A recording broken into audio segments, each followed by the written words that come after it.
Hello and welcome to Lost Love Chronicles. I had just gotten home. It was Friday, and I was looking forward to the weekend. My wife was waiting for me. Not waiting for me as she usually did with a smile and a peck, but fidgeting and seemingly determined about something. Something was up, and it didn't look good. Honey, I said. I stopped and looked at her. Something wrong? Where are the children? It was Friday, and the kids should have been home. The children are with Mom until Monday. John, I have to talk to you. I have to tell you something, and I need you to listen and to try to understand. Oh my, this is going to so be hard, she said, looking down. She saw my concern and tried to reassure me.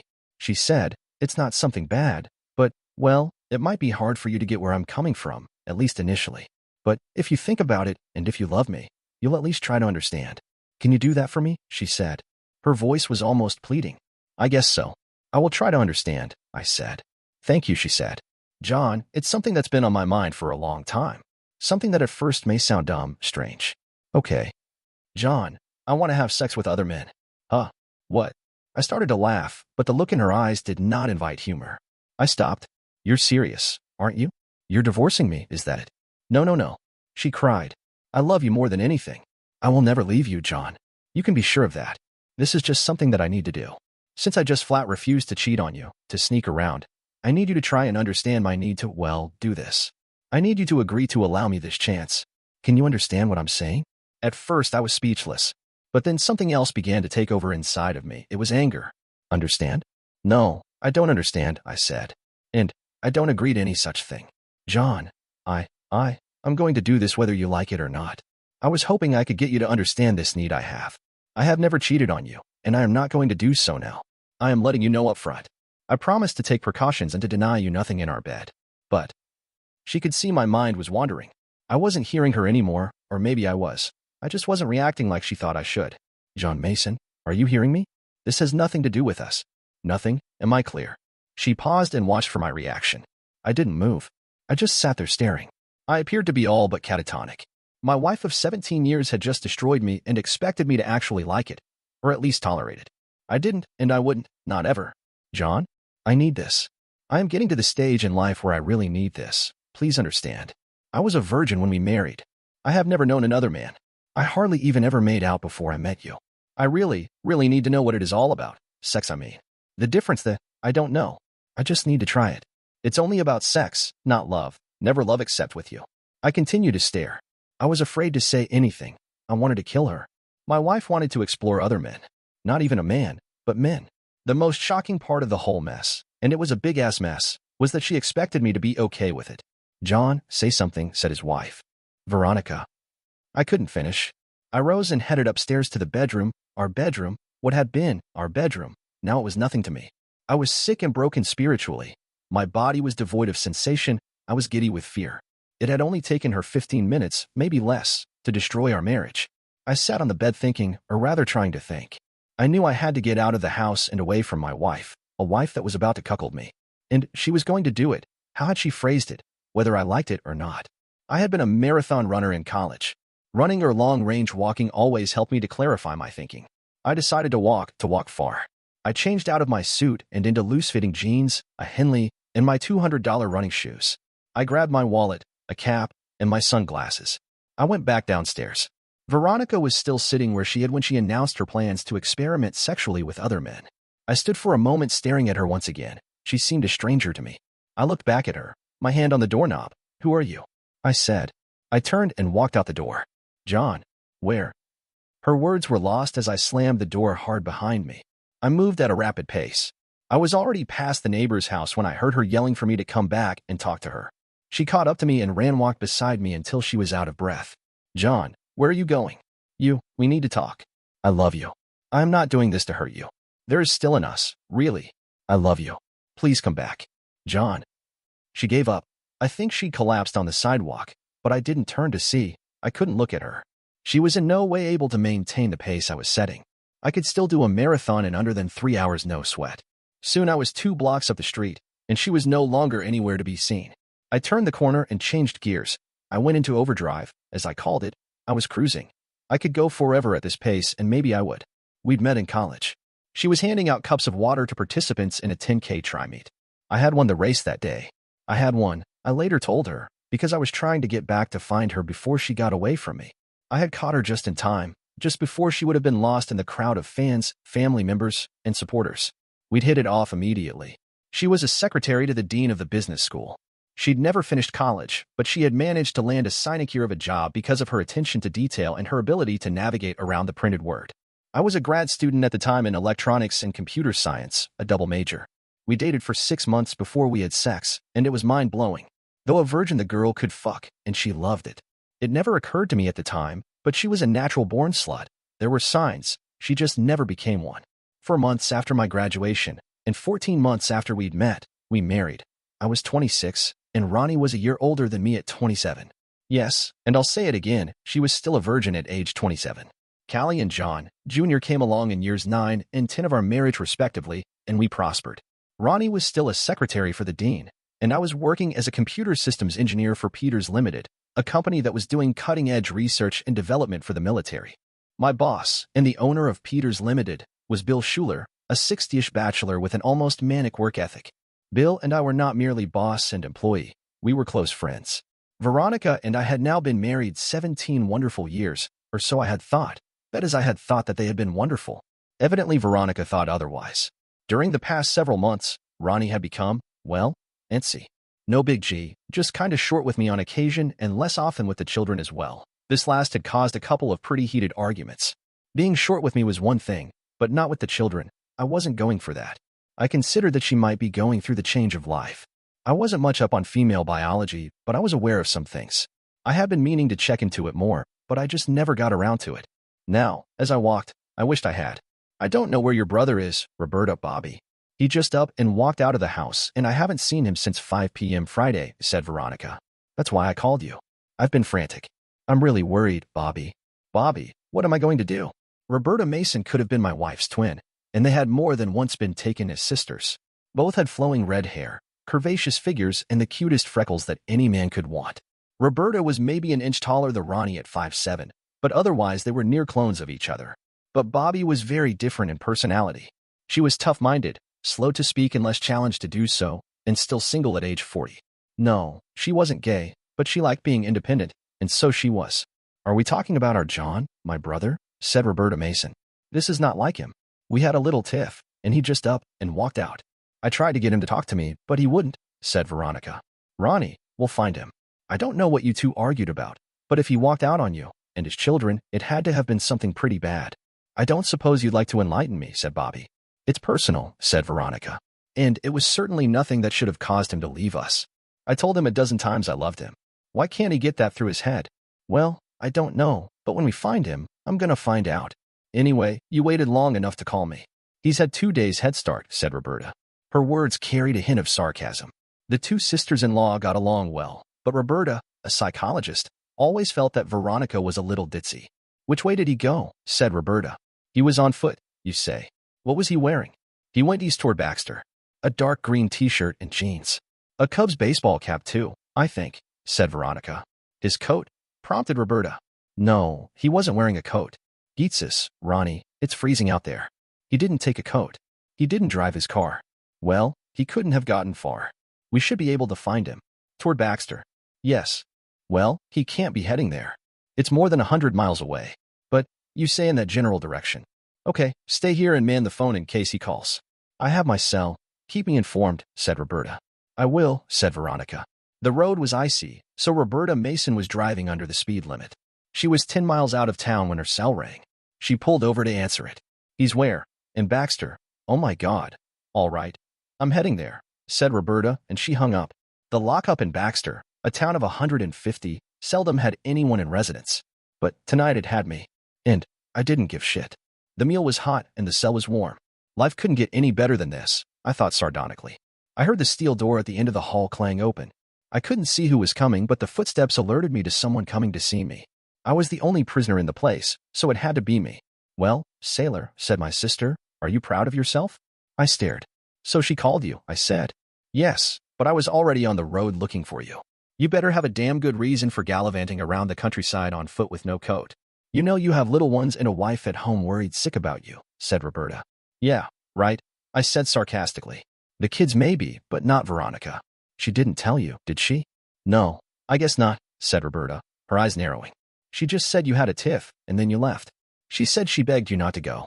Nothing like half-truths to dump the blame off on somebody else. Well, we did have a little tiff, as she calls it. It was kinda hard for me to avoid since she announced that she intended to fuck other men whether I liked it or not, I said. Roberta's face betrayed nothing. What did you say? Did I stutter? She told me of her plans to fuck around on me whether I liked it or not. I had to get out of there, so here I am all warm and cozy, I said. The guard opened my cell door and shook his head. I think he felt sympathetic toward me. We started walking toward the front receiving area. You've been bailed out, but you'll have to return by Friday to plead, said Morgan, the jailer. He handed me a paper. I didn't even look at it. I could do that later. Look, pay the fine next Friday. It's only a misdemeanor. You'll have to pay the damage too, but then it will be all done. I nodded at the logic of his advice. The fight in the bar had been nothing, but a couple of chairs had been broken and a table damaged and a mirror also broken. The bartender, a not-too-bad-looking woman, had pointed to me as the troublemaker, so they'd hauled me off. I deserved it. I made no protest. I was too drunk to say anything coherent in any event. On the 2-hour-plus drive back, my sister grilled me. Having told her my story, she was silent for some time. Then she began her analysis. I was her patient, and she was going to help whether I liked it or not. Women, John, women, go through changes men can't understand. It's a hormonal thing. It frightens us. It can make us feel insecure, lots of things, she said. I'm not an idiot, Bobby, but other women don't go out and fuck other men in order to get better, I said with conviction. Actually, they do, John. 60% of men and 40% of women screw around during their marriage. It's the biggest reason for the 52% divorce rate in the state. Veronica is going through that stage in her life now, and she needs your support. I started to say something, but she raised her hands to stop me. No, I'm not saying that you should let her fuck other men. But you need to talk to her, to hold her hand, and to lead her out of the place she's at. She needs you, and I'm afraid it's going to take a while. Women at our age need their men to be strong for them, to support them, and be their rock. Bobby, I'm willing to do anything to help Veronica get by this. But if she lets another man stick his penis inside of her, we're through. No ifs, no ands, no buts, ever. And let it be known, if she does disrespect me, I will do my level best to destroy both her and her lover or lovers. Bobby was silent again. I hated it when she was thinking. It always felt like she was judging me. The conversation shifted to less weighty matters. You walked 100 miles in 2 days, she said. Yeah, so what? So I did. I needed to think, I said. Oh, nothing. It was a hell of a feat, especially given the temperatures and road conditions at this time of year. What were you thinking? She said. She meant how could I not have thought about the conditions of the weather and the roads, but I extrapolated her words to mean my thoughts about Veronica, myself, and our marriage. Christmas was 3 weeks away. It was going to be a hell of a holiday. What was I going to find under the tree we still hadn't put up? A used condom, maybe with somebody else's sperm inside of it. I was angry. I just couldn't go home yet. Drop me at Peter's, I said. But it's Sunday. John, you need. I can't go there right now. I need to be alone for a while still. I'll go there tomorrow. You can tell her that, I said. She seemed to understand. I'll talk to her, said Bobby. She was pretty worried about you. I think she'll hold off on her plans, if she's really even made any, now that she knows how you feel about things. Just don't do anything rash, okay? I won't. I just need to think some more, I said. She dropped me, and I saw her drive off as I went inside to my office. Roberta thought that Veronica would hold off on her plans. I, on the other hand, wondered if she hadn't already acted on them, and if so, with who. Hell of a thing when a man loses trust in his wife, I thought. Hell of a thing. Ronnie, he's afraid he's lost you, said Roberta, as she was shucking her coat and hanging it on the rack just inside the front door. She hadn't even been bothered with a greeting. Nonsense, said Ronnie. I told him he'd never lose me. Nonsense? When you told him you were going to make love to other men. Get real, Veronica. Any man would be thinking what he's thinking. Veronica looked troubled. He told you then, she said. Of course he told me. I'm his sister. How long did you think you could keep something like that a secret anyway? Said Roberta. It was just something I've always wanted to know about. Okay to do, said Veronica, seeing her sister-in-law's look. Do it, and you've lost him, your children, and most of the friends and relatives who love you, said Roberta. Don't you realize that? Veronica couldn't meet the other's eyes. I hoped that he would understand my need. It's something that has consumed me for a very long time, Roberta. I don't know if I can help myself. John has always understood me. He's just got to understand me this time too. I can't live without him, but I don't know if I not do what I so need to do with this other, said Veronica. I can try, but I might end up just out and out cheating on him. That's the real danger, and I know it. You have no idea how overpowering this feeling, this need inside of me is, said Veronica. Actually, I think I do, said Roberta. Why do you think that I never married? I'm not gay and I love men. But I am educated enough to know that I could never remain faithful to one man only. So, again, I never married. But, Veronica, you are married, and what you are proposing is so bizarre, given that little fact, that you stand to lose all if you don't clean up your act muy pronto, said Roberta. I guess you're right, said Veronica. I was just. She started to sob. Roberta got up and went to her and held her. It'll be all right. I will stay with you tonight, and tomorrow when he returns I'll be here to referee this thing. Thank you, Roberta. I don't know if I could face him given his anger. But you have to give up this crazy idea of letting other men have you. But even more than that, you have to convince your husband that he has nothing to fear, and that may be one very large task, said Roberta. Veronica nodded. She allowed herself a small smile. Her sister-in-law didn't notice the slight narrowing of her eyes when she'd heard her last words. You have to convince your husband. Veronica knew now that getting her husband's permission was never going to happen, and she had a choice to make. She could dump her plans and never revisit them, or she could make sure to convince her husband that she had. Those were two very different things. But first things first, she had to get him back. After all, she did love him more than anything. That much was absolutely true. For the first time since he'd stormed out, Veronica felt as if she had things figured out. She would soon know. The next morning I awoke having slept on the couch in my office. I was a little stiff. The distance walk and the less than comfortable sleeping arrangements had had their effect on me. I was used to marathon distances for time, but long military-type endurance walks were something I'd only done a few times and not in the last 10 years. I was kind of proud of myself, actually. I hadn't lost it, not yet. I pulled up in front of the house a little after 10 a.m. I knew that Callie and John, Jr. would be off to school. She opened the door for me and threw her arms around me, squeezing me tightly. She seemed genuinely relieved that I was okay and back. Oh, honey, I was so worried. Forget everything I said. I was an idiot. I had a long talk with Bobby, and she made me understand. I'm just so glad you're back, said my wife. Whoa, I said. I was a little suspicious that she had given up on something that just a few days before she refused to even discuss giving up. There was Bobby, of course. I'm sure she had laid it out for her, but there was something, I just couldn't put my finger on it. Good. I hope you mean it. It was all too easy. Too cut and dried. I finally figured out what it was I couldn't put my finger on. I didn't trust her. Hell of a deal. We headed into the kitchen. Bobby was seated at the table sipping her inevitable tea. Hi, Bobby. So you're here to back up her story, I snickered. Yes, so she said. We talked long and deep, John. She gets it. I hope you two can get by this. It really was just a dumb female head trip, John. I nodded.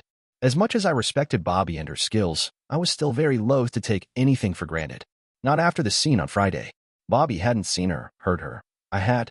The next several days, Veronica did everything she could to reassure me. I had almost begun to accept the dumb female head trip analysis of Bobby's. Then Thursday, there was the phone call. I picked it up, heard something in the background over the line, and then whoever it was hung up on me. Weird. I didn't mention the call to Veronica. I thought about what I heard in the background. I had it. The words were, call, cell. Call my cell. That had to be it. I went upstairs. I hoped I was right. I was. Her cell was on the dresser. I checked the call history. I knew most of the numbers. I wrote down the 6 I did not know. I smiled the smile of the lucky.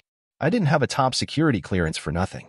Working for the military, I knew I could find out who the numbers belonged to very easily. It would be illegal as hell, of course, but my very own boss had used his clearance to nail his cheating wife. But a year passed. I was about to do the same thing. This was not a no-fault state. If I caught her and had the evidence, her ass was mine, and her lovers too, or lovers. I was feeling good.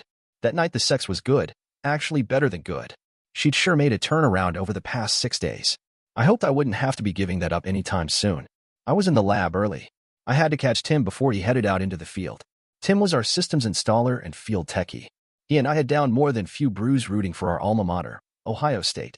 Tim, got a minute, I said as he passed me on his way out. He stopped. Sure, John, what's up? He said. Come on into my office. I got a problem and I need your help, I said. We sit inside and Tim plopped down in a chair in front of the desk. I took a seat next to him. Tim, you remember last year when Mr. Peters had you do some snooping for him? He was suddenly all ears. Oh no, John, not you too? He said. I'm not sure, but I have reason to be worried. Can you help me? John, I can, but it's a risk. Unless you're pretty damn sure. I am, Tim. He nodded. Okay, you got it. Just don't talk about it, not even to me. When and if I have anything, I will contact you. You okay with that? He said. Yeah, I'll be patient. Just do some spot checking over, say the next month, and then get back to me. If there's nothing, great. If there is, I got you, he said. Here's some phone numbers I pulled from her cell. I don't know them. It might be nothing, but then again maybe it's the whole enchilada, I said. He nodded. Good. It's a good place to start. It's not even illegal if your name is on the account. It is, I said. I had to think my wife was a blithering idiot. She knew I was tech-savvy and that I had friends who were geniuses in the field. She knew I could find out anything that I wanted to. If she was going to cheat, she stood no chance of getting away with it unless she was able to utterly allay my concerns. That was pretty thin bread to be spreading your shit on, but it was the only thing that made any sense. Things settled down at the house. The kids were happy. Veronica was happy. And I pretended to be happy. A week later, my world crashed. Tim called and asked me to meet him at our favorite hangout. I checked out the numbers, he said. I got the addresses, checked them out too. And bingo, I caught her at 2 of them on successive days. John, I got pictures, film, and audio. Let it be enough to say that your wife is definitely cheating on you. Sorry, John. No sweat, man. Do me a favor. Get more, especially more film. I have plans for this broad. I don't care what it takes. I'm going to take her down and her lovers with her. You got it. John, you gotta know. This was so easy, I kinda wonder if she isn't running some kind of a sting. Keep it in mind. I just don't see your wife as being this dumb. I won't be using any of this stuff in court anyway. I have another use in mind, I said. He smiled. Tim did love espionage. It took 3 weeks. It was amazed at the depth of information Tim was able to amass. I now had everything on these shirt-ass yahoos but their DNA matrices, and I could get those too if it became necessary. Now it was just a matter of picking my time and battleground. I needed to speak with Bobby. We sat watching the film in her office. Geetsis. I can't believe it. She even had me fooled, said my sister. What pisses me off the most is that I know I've been getting sloppy seconds at least sometimes, I said. John, forget about revenge. Dump her sorry ass, but forget about revenge. It'll only eat at you in the afterglow, and someday your kids are going to be making judgments about the both of you. Don't give her any ammunition, she said. I was writhing in mental agony, but I knew she was right. Revenge, at least anything overt, was out of the question. But that did not mean I couldn't get back at the lovers. She was going to be one very unpopular lady in very short order if I could work it. Okay, it turned out that she had 5 lovers, not 6. The other number I'd secured had been a wrong number to her cell. 4 of her liaisons were married. All of the married 4 had children underage. 2 were men whose careers I could seriously compromise with very little effort. One a state politician, the other a goddamn priest. Veronica had stepped in very deep poop. Oh, the power of a woman's sexual drive. Power had indeed corrupted her absolutely. I now had a far better understanding of my sister's choice to remain single for so long. Clearly, Veronica would have been well served to have done the same. My only concern was for the children of the cheaters, and of course my own. Mine would be with me, about that there would be no compromise. I would allow Veronica open-ended visitation, but no boyfriends would ever be allowed near them, or else. I was going to give her the house, but take everything else. I would move myself and the children into a very nice 3-bedroom condo close to the new elementary school that each of them would be attending. It was time to go to war. A techie friend of mine blurred my wife's face in 5 of the most damning videos and made copies for the wives and important others in the lives of the 5 assholes. 2 other copies were made to send to a specially selected TV station to bring down the poll on the priest. I thought about suing the assholes too, but that would have left Veronica open to cross in court, and I needed to protect her to some degree in order to protect my children. I was at least partially heeding Bobby's advice. It occurred to me that technology might just put an end to extramarital affairs at some time in the future. It was getting just too easy to nail these jackasses. On D-Day, I went to work early. I stared at my computer. I had it set up and ready to go. 1 double click and 4 husbands would likely soon be 4 ex-husbands, and 1 other guy would probably be spending a long time singing hymns in some remote monastery. I double-clicked. Oh yes, there would soon be hell to pay. I smiled. I was Joshua at the walls of Jericho, and dim walls would be a-tumbling down, down, down. I told my section boss that I was taking the rest of the day off, and I went home. I wondered how long it would be before Veronica got the news, or even if she would. Just in case, I loaded one of the videos in the player and turned on the TV. 1 button to push and she would be treated to herself starring in some very provocative film clips. It would signal the end of many things, our marriage included. I went upstairs to take a nap. I had a thought. I went to the phone, picked up the pad there, and wrote a note on it. It said simply, play video. An hour later, I heard her car and the garage door open and close. She was home. I waited till the top of the stairs more or less out of sight. I saw her stop in front of the TV and read the taped note. She walked over to the player and punched the start button. I could see she was nervous. I couldn't see the video as it played, but no more than 1 minute into it she fainted. The video continued to play. I came downstairs and turned off the machine. She came to about half an hour later. I was sitting on the couch waiting for her to come out of it. She saw me. "I guess you hate me, don't you?" she said, groggily. "Yes." "No chance for me?" "None," I said. "I will give you the house. The kids will live with me. Everything else, stocks, bonds, savings will be mine. If you don't fight me, I will let you save a modicum of your self-respect. If you do fight me, I will ruin you." "John, I'm sorry. I don't know what to say. I needed to do it or thought I did. I'm sorry. I know you are Veronica. But what you've done is unforgivable, way, way beyond the pale. I warned you. Now it's caught up with you, and the men too. As we speak, they're in the process of being ruined. I wouldn't be answering your cell anytime soon. You're not going to be real welcome around them is the way I figure it. I have already leased a place. The children will be taken there by Bobby after school today. You will be allowed visitation whenever you want, but none of your men friends, not ever them. Are we clear?" She nodded. So far to her credit, she hadn't begun to cry or make excuses. I figured that at least the tears would come about 2 minutes after I left. I proceeded to do that now. All of the marrieds were divorced by their wives and taken to the cleaners. The priest was reassigned, but I never discovered where. The Pole is now selling used cars. Veronica still works for the dean. She sees the children often. It was a task to have them understand why Mommy wasn't living with us anymore. But somehow we got by it. Veronica dates every once in a while. I think some of her office friends fix her up, but that's just speculation. I know for a fact that the idea of slutting around no longer has any appeal for her. She'll be with us at Christmas. She's still family, but she knows she blew it big time and has had the decency not to push it with me. Sex, sex, sex, it can be such a killer. Dear listener, if you have reached this far, please click on the subscribe button. It will be a great help.